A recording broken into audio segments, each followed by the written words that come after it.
ever wondered why Franklin Delano Roosevelt's face is on the front of the dime? Well, I have, and for the past couple of years, I have actually been doing research on the March of Dimes, an organization that I believe saved the lives of my brothers and I at birth. Today I'm going to tell you about the history of the March of Dimes, why it was created, who founded it, and how it's made a difference in the lives of women and children for the past 70 years. In the summer of 1916, there were a couple cases of polio reported in June, and by August there were 9,000. The disease started off in New York City and shortly expanded over 26 different states. The cause of the disease was unknown, and it mostly struck children. Sometimes it would strike adults.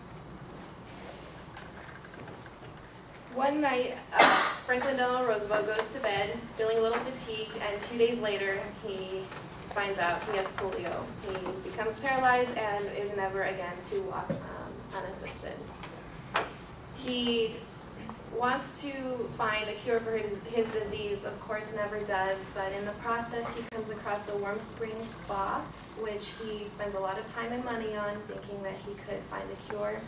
In 1926, he purchased the spa, and then in 1932, he was elected president. During his presidential term, he got together with his law partner, Basil O'Connor, and gave him the responsibility to transform the spa into a nonprofit organization, and they later changed the name to the Georgia Warm Springs Foundation.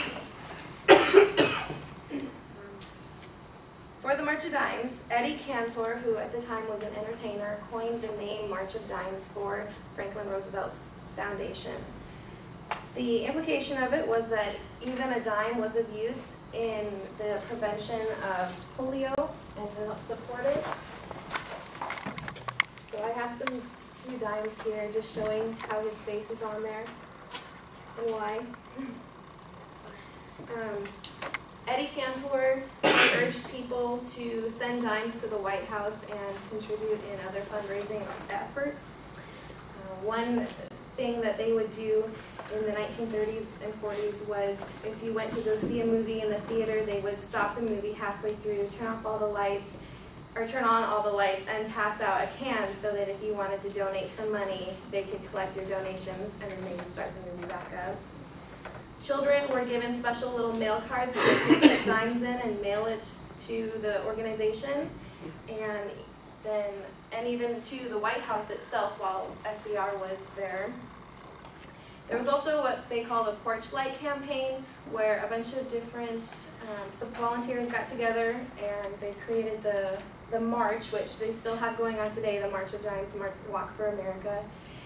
What they did was they would walk around the community, and at night, if you wanted to donate money, you would leave your porch light on and come to the door and collect some of the money for the organization.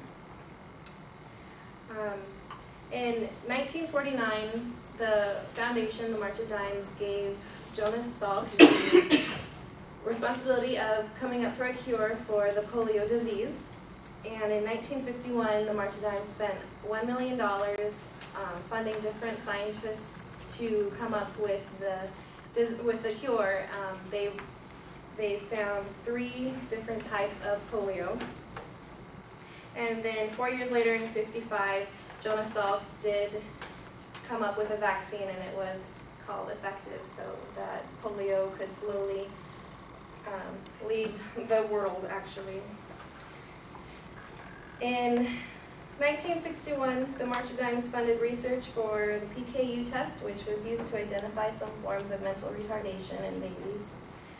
In 1973, it funded research that found out that alcohol consumption is what causes some types of fetal defects.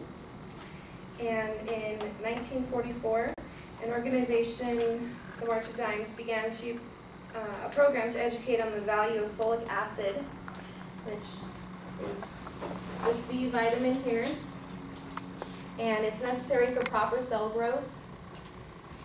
It prevents birth defects, and it helps in the production of red blood cells and RNA and DNA for genetics.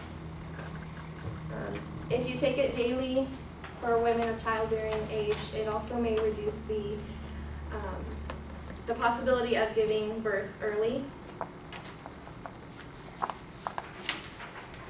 And that was published in an article, this recent article, February 12th, of the Genetics and Environmental Business Week magazine by an anonymous author.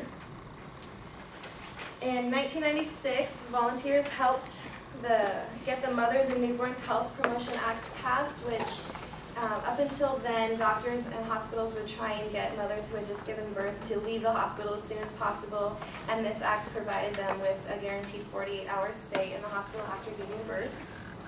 By 1998, 75% of the revenue of the March of Dimes went towards the campaign and funding the scientists, and the other 25% went towards the staff. Today, preterm birth is the #1 cause of infant death in the U.S. That was also in this current issue of the Women's Health Weekly by an anonymous article, or by an anonymous author as well. So, to summarize, March of Dimes was originally created to find a cure for the disease polio, but quickly became an organization whose mission is to improve the health of babies by preventing birth defects and infant mortality. So in case you didn't know previously, I hope you are aware of why FDR's face is on the front of the dime. And this is a sweatshirt I got when I did the walk for babies in 7th grade, so it's pretty stained. But this was their old logo. Some of you might recognize it. It's some hands that were held out for a baby. And over the last couple of years, they came up with a new logo here.